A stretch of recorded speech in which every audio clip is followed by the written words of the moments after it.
गुरुवार का दिन सुप्रीम फैसलों का दिन रहा। देश की सर्वोच्च अदालत ने सबरीमाला, राफेल और राहुल के खिलाफ अवमानना मामले में कई बड़े फैसले किए।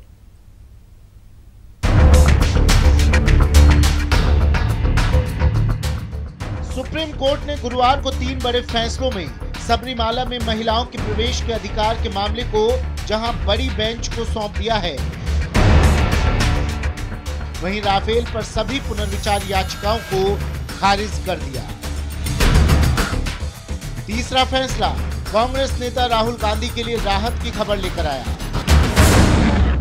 अब राहुल के खिलाफ अवमानना का मामला नहीं चलेगा।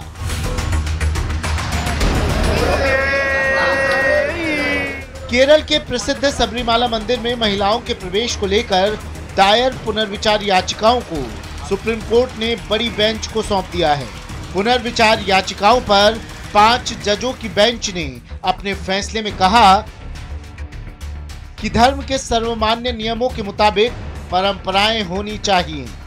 7 जजों की बड़ी बेंच इस मामले को देखेगी। बड़ी बेंच सभी धर्मों में महिलाओं की पाबंदी पर समग्र फैसला देगी। 28 सितंबर 2018 का फैसला तब तक जारी रहेगा। इस फैसले में महिलाओं को प्रवेश का अधिकार मिला था। कोर्ट खुद ये मानता है पहले की जो जजमेंट में कुछ तो कमी है, इसके लिए बड़ी बेंच में देने के लिए फैसला आज के दिन में दिए गए।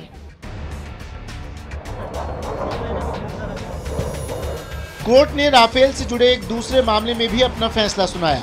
3 सदस्य बेंच ने सभी पुनर्विचार याचिकाओं को खारिज करते हुए कोर्ट के पुराने फैसले को बरकरार रखा। राफेल मामले में 14 दिसंबर 2018 को सुप्रीम कोर्ट ने फैसला सुनाया था। फैसले में एफआईआर या जांच की मांग को खारिज किया गया। पुनर्विचार याचिकाओं पर कोर्ट ने 10 मई को फैसला सुरक्षित रखा था। Review petition were filed by Arun Sheri, Yashwant Sinha, Sanjay Singh and Prashant Bhushan argued that matter. They dismissed all the review petitions which are pending before this.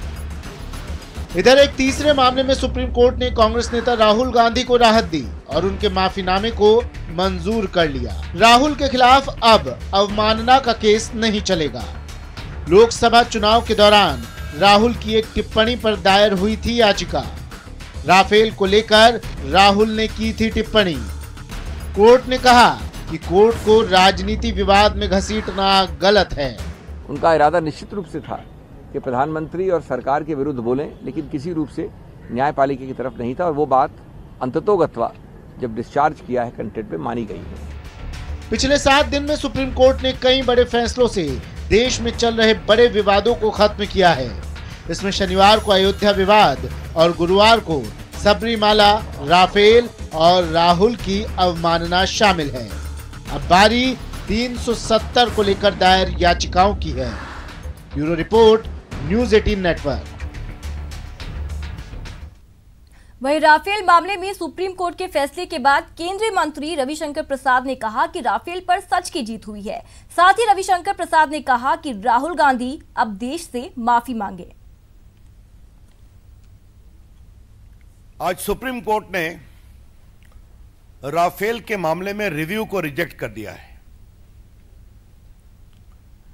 ये सत्य की जीत है, भारत की सुरक्षा की जीत है और नरेंद्र मोदी सरकार के ईमानदार निर्णय प्रक्रिया की जीत है। सत्यमेव जयते। लेकिन आरंभ में एक बात अवश्य कहूंगा, कांग्रेस पार्टी औपचारिक रूप से देश से माफी मांगे और राहुल गांधी देश से माफी मांगे, जिनके पूरे हाथ भ्रष्टाचार में रंगे हैं, देश की सुरक्षा के साथ पैसे के खिलवाड़ में रंगे हैं। वो अपने प्रायोजित राजनीतिक कार्यक्रम को एक न्याय की गुहार के रूप में प्रस्तुत कर रहे थे। और अब आपको बता दें कि हरियाणा की बीजेपी और जेजेपी सरकार का मंत्रिमंडल विस्तार हो चुका है। 6 कैबिनेट और 4 राज्य मंत्रियों ने इस दौरान शपथ ली। अनिल विज, कंवरपाल गुर्जर, मूलचंद शर्मा कैबिनेट मंत्री बनाए गए। बनवारी लाल रणजीत सिंह, जेपी दलाल को भी कैबिनेट मंत्री बनाया गया। तो वहीं ओम प्रकाश यादव, कमलेश ढांढा राज्य मंत्री बने हैं। अनूप धानक, संदीप सिंह ने राज्य मंत्री पद की शपथ ली। तो वहीं अनूप धानक जेजेपी पार्टी से इकलौते मंत्री बने हैं। कमलेश ढांढा हरियाणा मंत्रिमंडल में इकलौती महिला मंत्री बनी है। तो निर्दलीय विधायक रणजीत सिंह ने कैबिनेट मंत्री के रूप में शपथ ली। तो आप तक जानकारी पहुंचा रहे हैं, हरियाणा की बीजेपी जेजेपी सरकार का मंत्रिमंडल विस्तार हो चुका है। इस दौरान 6 कैबिनेट और 4 राज्य मंत्रियों ने शपथ ली।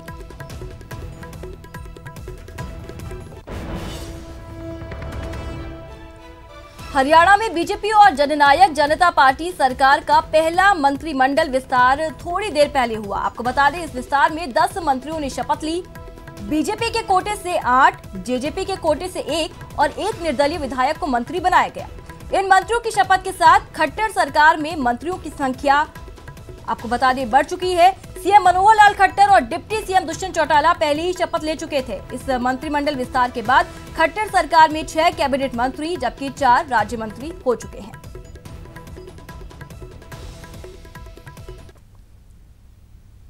केंद्रीय मंत्री प्रहलाद पटेल ने न्यूज 18 से बातचीत की। उन्होंने कहा कि सुप्रीम कोर्ट के ऐतिहासिक फैसले के बाद राम मंदिर को ट्रस्ट के जरिए बनाने के आगे की कार्रवाई करनी है।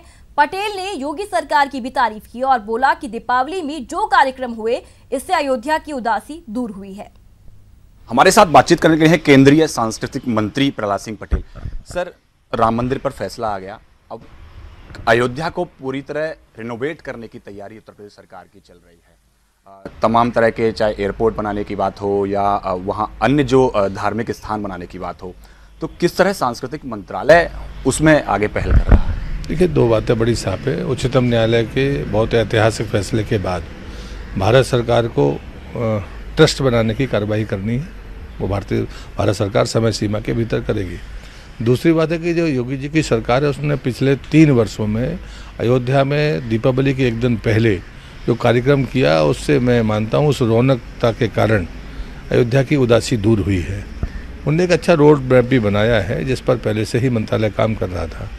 आगे जो उत्तर प्रदेश की सरकार और भारत की सरकार मिलकर क्या बेहतर कर सकती है, ये ट्रस्ट बनने के बाद बाकी चीज़ें और साफ हो जाएंगी। सर, ट्रस्ट में कुछ अभी तय हो पाया है कौन लोग शामिल होंगे या उसका नोडल ऑफिस कौन सा मंत्रालय होगा? मुझे लगता है कि सरकार का सबको इंतजार करना चाहिए कि भारत सरकार क्या करती है। धन्यवाद हमसे बात करने के लिए। कैमरा पर्सन सत्यप्रकाश के साथ पवन गौर, नेटवर्क 18, दिल्ली। आज दिल्ली में बीजेपी ने प्रदूषण के खिलाफ मार्च निकाला। बीजेपी नेता और राज्यसभा सांसद विजय गोयल की अगुवाई में निकले इस मार्च में बैनर पोस्टर लेकर केजरीवाल सरकार का विरोध किया गया। विजय गोयल ने दिल्ली सरकार के ऑड इवन के तरीके का विरोध किया।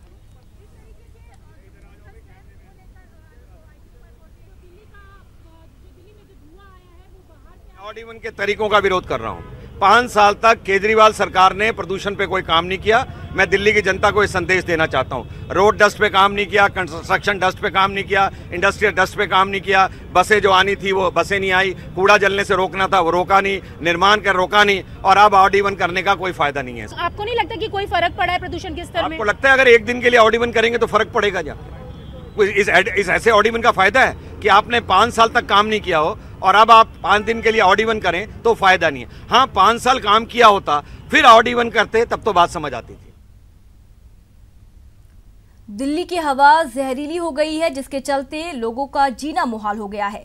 बच्चों के स्कूल में छुट्टियां कर दी गई हैं, सड़क पर लोग मास्क पहनकर निकल रहे हैं। हमारी संवाददाता रवि मिश्रा ने इसका जायजा लिया।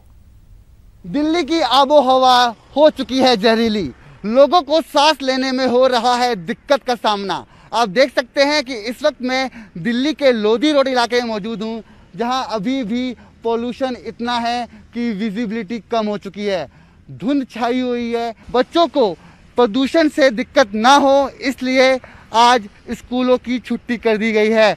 15 तारीख तक ये स्कूल बंद रहेंगे। इस वक्त मैं एयर क्वालिटी इंडेक्स के सामने मौजूद हूँ। ये दिल्ली का लोधी रोड इलाके का एयर क्वालिटी इंडेक्स है। आप देख सकते हैं कि नाइट्रोजन ऑक्साइड 112 की मात्रा में है और कार्बन मोनोऑक्साइड 128। इतना पोल्यूशन है, कैसे देखते हैं आप? पोल्यूशन का बेसिक रीज़न हम कार्स और क्रैकर्स का जलना तो नहीं कह सकते, बिकॉज क्रैकर्स बहुत कम हुए हैं एज कंपैरिजन टू पहले के, अगर हम देखते हैं कंपैरेटिवली। और बाकी कार्स का भी सीएनजी चेंज हुआ है दिल्ली में, तो एज कंपैरिजन पोल्यूशन लो होना चाहिए। पता नहीं क्यों day by day and years bye years it is growing. अंक तालिका को देख के आपको लग सकता है कि कहीं ना कहीं आप देख रहे होंगे कि पोल्यूशन इतना है कि लोगों को इससे अब निजात पाने की ज़रूरत है। अब देखना ये है कि आने वाले समय में दिल्ली में ये प्रदूषण की समस्या कब खत्म होती है। कैमरा पर्सन गौरव सक्सेना के साथ मैं रवि कुमार मिश्रा, न्यूज़ 18 नई दिल्ली। महान गणितज्ञ वशिष्ठ नारायण सिंह अब हमारे बीच नहीं हैं। वो लंबे समय से बीमार चल रहे थे और पटना के पीएमसीएच में आज सुबह उन्होंने अंतिम सांस ली। राजकीय सम्मान के साथ वशिष्ठ नारायण का अंतिम संस्कार होगा, इसे लेकर राज्य सरकार ने चिट्ठी जारी की है। करीब 40 साल से मानसिक बीमारी सिजोफ्रेनिया से पीड़ित थे और उनके निधन पर सीएम नीतीश कुमार ने शोक जताया है। आपको बता दें, वशिष्ठ नारायण सिंह ने कैलिफोर्निया यूनिवर्सिटी से गणित विषय में पीएचडी की थी। कैलिफोर्निया और वर्कले यूनिवर्सिटी में बतौर असिस्टेंट प्रोफेसर उन्होंने नौकरी भी की। वशिष्ठ नारायण सिंह ने साइकिल वेक्टर स्पेस थ्योरी पर शोध किया, साथ ही उन्होंने आइंस्टाइन के सापेक्ष सिद्धांत को चुनौती दी थी। उन्होंने झारखंड के नेतरहाट से स्कूली शिक्षा ली थी और पटना साइंस कॉलेज से आगे की पढ़ाई की थी। तो वहीं वशिष्ठ नारायण सिंह भोजपुर जिले के बसंतपुर गांव के रहने वाले थे। प्रतिष्ठा दुनिया भर और ये बिहार के लिए इससे अधिक गौरव की बात क्या हो।